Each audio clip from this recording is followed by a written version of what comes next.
हम जो चलने लगे हैं ये रास्ते, मंजिल से बेहतर लगने लगे हैं ये रास्ते। खो जाए हम, हो जाए हम यूं लापता, मीलों चले जाना कहाँ ना हो पता। हम जो चलने लगे हैं ये रास्ते, मंजिल से बेहतर लगने लगे हैं ये रास्ते।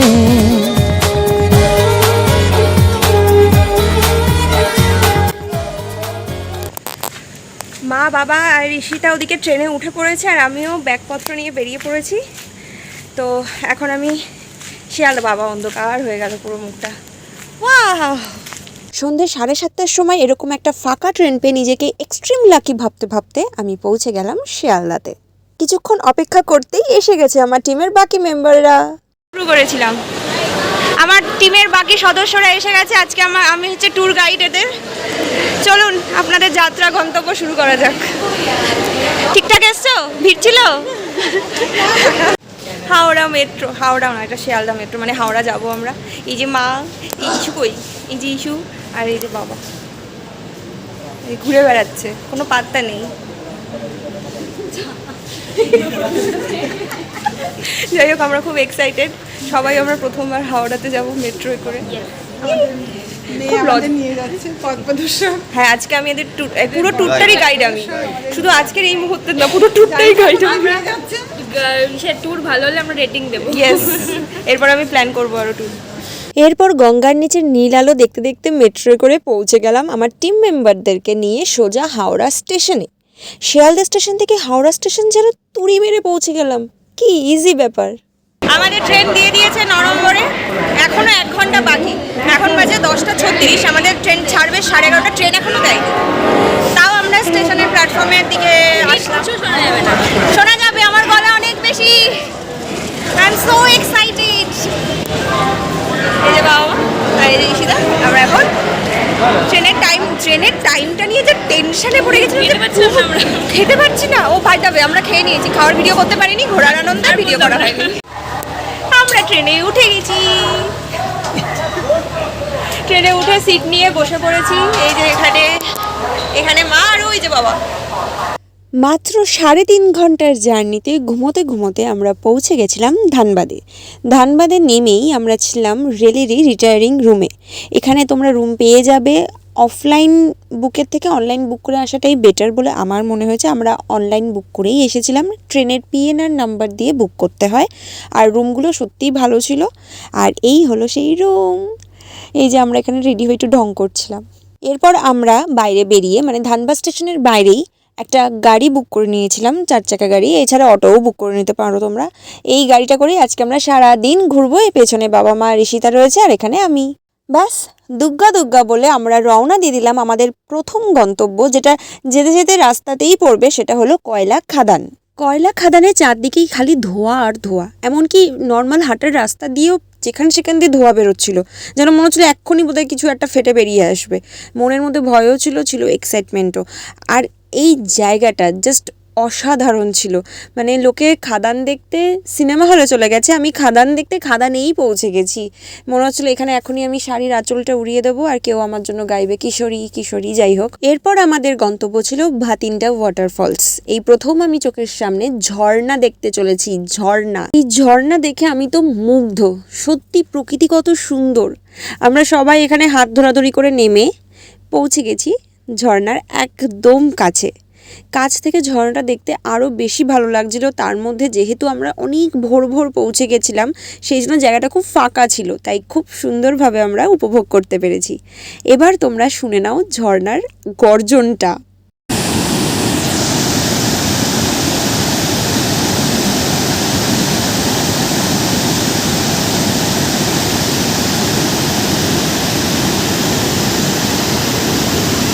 আমাদের পরের গন্তব্য রামরাজ মন্দির, যেটা কিনা অযোধ্যার রাম মন্দিরের আদলেই তৈরি। খুব সুন্দর একটা মন্দির।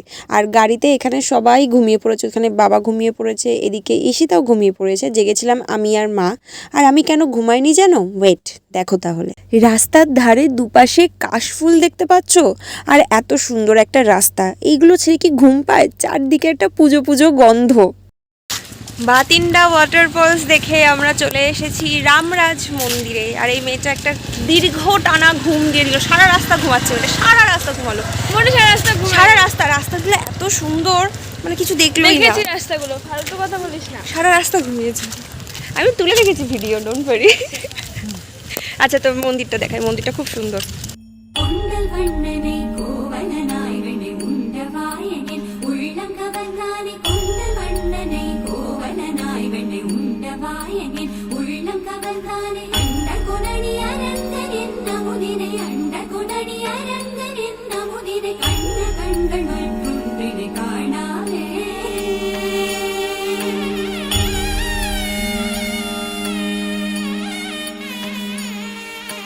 बन के तितली दिल उड़ा उड़ा उड़ा है कहीं दूर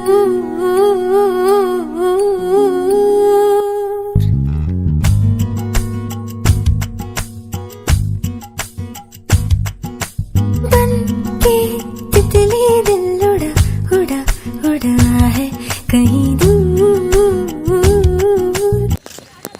জীবনে প্রথমবার এত সুন্দর করে পুজো দিলাম, মানে মন প্রাণ সব ভরে গেল। আরতিটা যেরকম সুন্দর, বলো কিরকম লাগলো পুজো দিয়ে?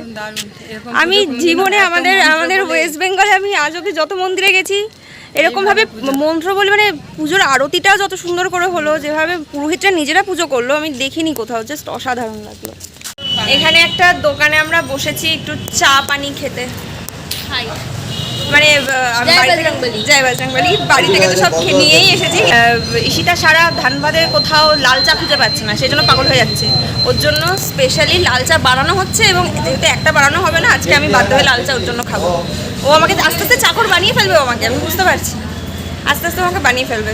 যাই হোক, বাবা মা ওরা সব দুধ চা খেয়েছে, ওদের খাওয়া হয়ে গেছে। এখানে লাল চা কোথাও পাওয়া যায় না, বানাতে বাবা আমাদের ওদিকেও যায় না, বানাতেই বল, কিন্তু তাও থাকে রে, লাল চা অনেকেই খায় রে, থাকে। চাটা খেয়ে এবার আমরা রওনা দিয়ে দিয়েছি উত্তম কুমারের বাড়ি আর তোপচাচি লেকের উদ্দেশ্যে। এই রাস্তাঘাটগুলো এত সুন্দর, জঙ্গল পাহাড় দেখলেই মন ভরে যায়। এই মুহূর্তে আমি দাঁড়িয়ে রয়েছি মহানায়ক উত্তম কুমারের বাড়ির সামনে, কিন্তু এটা ধানবাদের তোপচাচি লেকের একদম পাশে মহানায়ক উত্তম কুমারের এত সুন্দর একটা বাড়ি, যদিও রক্ষণাবেক্ষণের অভাবে বাড়িটার অবস্থা সত্যিই বেহাল। আমি এদিকে আমার ক্যামেরা পার্সনকে একটু দেখানোর জন্য বলবো, এখানে আমার বাবা রয়েছে, এখানে ঈশিতা রয়েছে, যাই হোক প্লিজ একটু সাইড।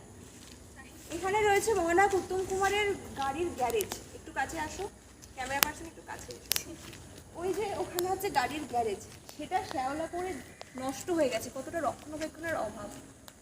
পুরো বাড়িটা যদিও রং করে মনে হয় ঠিক করা হয়েছে খুব রিসেন্টলি, কিন্তু দরজা জানলা ভাঙা, ভেতরে মহানায়ক উত্তম কুমারের ব্যবহার করা বিভিন্ন রকমের আসবাবপত্র, কাঠের বসার চেয়ার, সব কিছু এখনও রয়েছে, কিন্তু অবস্থা খুবই সংকীর্ণ। যাই হোক, এর পাশেই রয়েছে তোপচাচি লেক। মহানায়ক উত্তম কুমারের অনেক সিনেমার শুটিং এই তোপচাচি লেকে হয়েছে, এবং এই জন্যই উনি এখানে এই বাড়িটা বানিয়েছিলেন, যে এখানকার প্রাকৃতিক সৌন্দর্য এত সুন্দর, যদি এখানে একটা কোনো ফিল্ম সিটি বানানো যায় খুব ভালো হয়।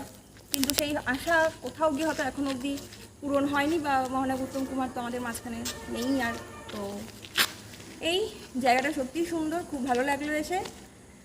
ক্যামেরায় দীপা দাসের সঙ্গে ত্রিয়াশা দাসের রিপোর্ট, তোরই স্পেশাল। দুপুরে চণ্ডী ফুল, দুপুরবেলা ফোটে, আরে বাস, অফিস টাইম ফুল, অফিসের টাইমে ফোটে, এটা দুপুরে চণ্ডী ফুল। এটা কি লুচি পাতা? উত্তম কুমারের বাড়ির একদম পাশে এই হলো সেই তোপচাচি লেক, যেখানে বহু সিনেমার শুটিং হয়েছে উত্তম কুমারের।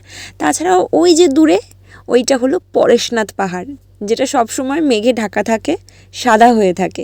এই পরেশনাথ পাহাড়ের ছায়াই কিন্তু জলে এসে পড়ে। ওটা সামনে নিন। চারজনের একসাথে ফটো তুলবো, সেই চারজনের একসাথে ফটো তোলার জন্য এখানে ব্যবস্থা নেওয়া হচ্ছে। দেখো এই তোপচাঁচি লেকের এই যে রাস্তাটা, এই রাস্তা দিয়ে আগে যাতায়াত মানে হাঁটা যেত, যাওয়া যেত। ওই যে পেছনে পাহাড়টা, ঠিক তোপচাঁচি লেকের এই পেছনে একটা হিডেন রাস্তা আছে, একটা গোপন রাস্তা খুঁজে পেয়েছি যেখান থেকে আমি একটা আওয়াজ পাচ্ছি, খুব ঝর্ণার মতো একটা আওয়াজ পাচ্ছি। জানি না এর পেছনে কি আছে, এখন অব্দি দেখতে পাচ্ছি না। চলো দেখা যাক। আমার মনে হয় ওই যে দূরে দেখা যাচ্ছে, এখানেও সুন্দর একটা কিছু দেখতে চলেছি।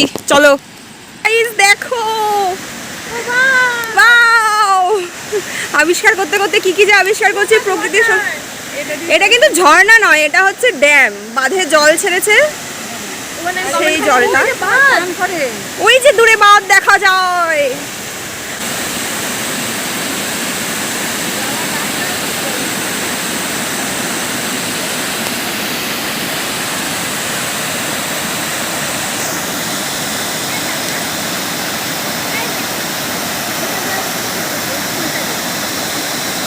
তোপচাঁচি থেকে বেরিয়েই রাস্তায় ঝমঝমিয়ে বৃষ্টি, আর এই বৃষ্টির মধ্যেই আমরা আমাদের শেষ গন্তব্যে যেতে চলেছি, যেটা কিনা উশ্রী নদীর ঝর্ণা।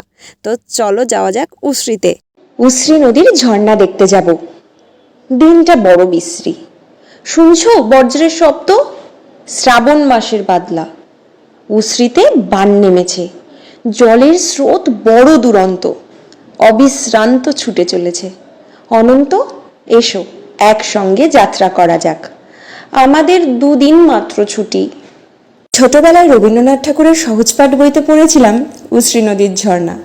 আজ সেই স্মৃতি কিঞ্চিত ঝালিয়ে নিতেই চলে এসেছি উশ্রী নদীর ঝর্ণা দেখতে, গিরিডিতে। শুধু কি রবীন্দ্রনাথ ঠাকুরের সহজপাঠ? সত্যজিৎ রায়ের সৃষ্ট বিখ্যাত চরিত্র প্রফেসর শঙ্করও বাস ছিল এই গিরিডিতে। উশ্রী নদীর ধারে তিনি ঘুরে বেড়াতেন, ঝর্ণা দেখতেন। আর আজ আমি সেই উশ্রী নদীর সামনেই দাঁড়িয়ে আছি। এটা কিন্তু আমার কাছে অনেক বড় একটা পাওনা। সত্যি অপূর্ব এই জায়গা। এরপর আমার মাকে খুঁজে খুঁজে লিট্টি চোখা কিনে দিয়েছিলাম, কারণ আমার মার লিট্টি চোখা খাওয়ার খুব শখ ছিল। কলকাতায় আমি একবার খেলেও আমার খুব একটা ভালো লাগেনি, কিন্তু এখানকার লিট্টি চোখা কিন্তু সত্যি দারুণ ছিল। এবার ফেরার পালা। এই ঝর্ণা, জঙ্গল, লেক, এই সুন্দর প্রকৃতির মাঝখানে কাটানো একটা গোটা দিন এত ভালো কাটবে সত্যিই ভাবিনি। শেষে বৃষ্টি যেন আমাদেরকে বিদায় জানাচ্ছে। ধানবাদ স্টেশনে এসে এবার ট্রেনের অপেক্ষা, বাড়ি ফেরার পালা। আবার সেই রোজকার একঘেয়ে জীবন, অফিস বাড়ি কাজ, আবার অফিস বাড়ি কাজ। কিন্তু জীবন তো এভাবেই এগিয়ে চলে। নিজেকে একটা প্রমিস আমি করছি, যতই কাজ থাকুক যাই থাকুক, বারবার কিন্তু এরকম প্রকৃতির মাঝে আমি ফিরে আসবই। তো আজকের মতো টাটা, বাই বাই। দেখা হবে অন্য কোনো জায়গায়, অন্য কোনো ভিডিওতে। ভিডিওটা ভালো লাগলে লাইক শেয়ার করে দিও। সবাই ভালো থেকো, টাটা।